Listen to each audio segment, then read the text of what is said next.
Welcome back to the Watchman. We're going to continue our study here on the 12 disciples with number 10, and that is Thaddaeus or Jude.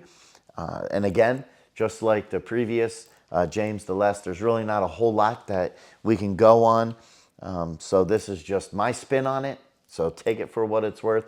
I encourage you to do your own study anyway on the 12 disciples and learn more about them. So hopefully this can kind of lead you in that. But anyway, let's begin. So you want to obey God, right? But you also want to understand him better. Now, Thaddaeus here, just like a couple of the other disciples, asked some pretty important questions, thoughtful questions about Jesus's mission.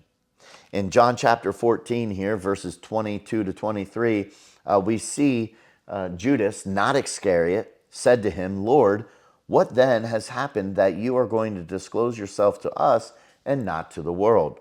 Jesus answered and said to him, "If anyone loves me, he will keep my word, and my Father will love him, and we will come to him and make our abode with him."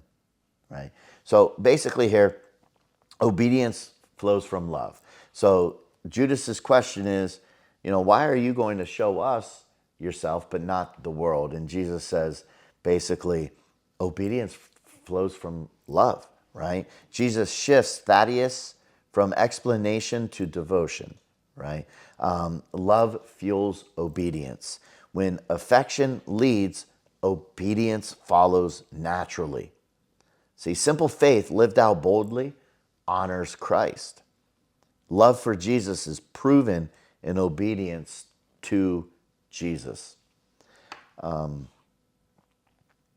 That was really short, so I'm just going to jump into the next one and do number 11 here as well this week and talk about Simon the Zealot. Simon the Zealot, one of the things I just want to talk about him because Zealot was not somebody that you wanted to be around. Again, it's not like the tax collector, but it was just this different profession, right? And it's about feelings. So let's begin with Simon the Zealot. You feel deeply about causes, politics, or justice, right? Especially in the culture we have today. You struggle not to let those passions eclipse the gospel. Simon here was driven by political passion. John chapter 18:36, "My kingdom is not of this world."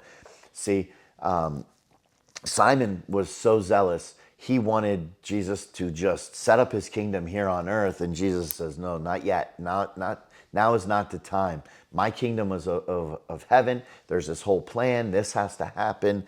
I love your zeal, but you got to just hold off a minute," right? And Jesus redirects misplaced zeal towards eternal purpose. Jesus doesn't extinguish Simon's passion. He redirects it. When Christ reigns, passion gains eternal direction and lasting impact in our lives.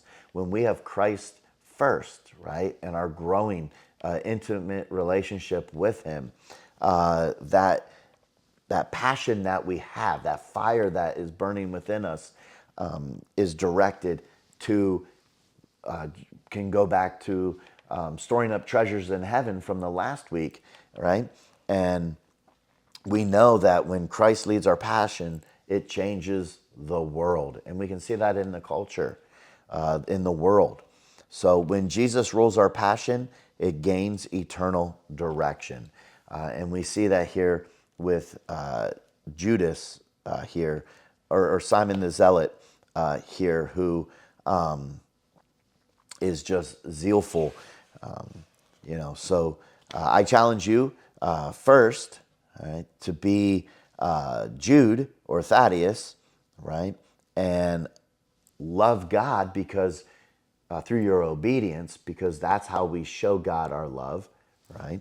And then I challenge you to be Simon the Zealot, where you funnel your zeal for the Lord, your passion for the Lord, to heavenly treasures, not worldly treasures. And I do want to throw this in here.